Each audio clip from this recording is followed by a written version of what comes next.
toda essa peça, é uma peça única. Aqui, ó.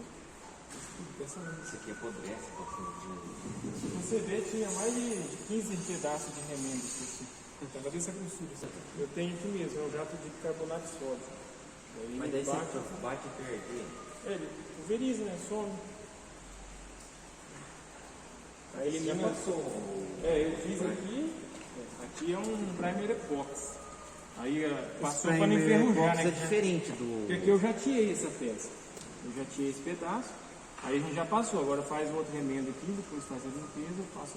O primer epox, ele é para uma alta resistência, né? Se você usar um primer normal, ele não tem tanta resistência igual o epox. Então a durabilidade dele é muito mais. Por ver. Ele é melhor. Inclusive eu tenho um gol que eu comprei, ele era 88. E quando eu fui fazer. Fazendo de baixo pra cima.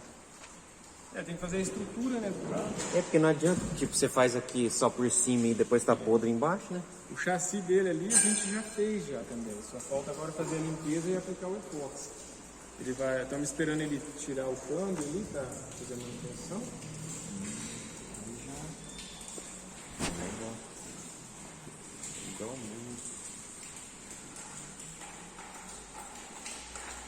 Mas vai dar trabalho lascado isso aí, hein?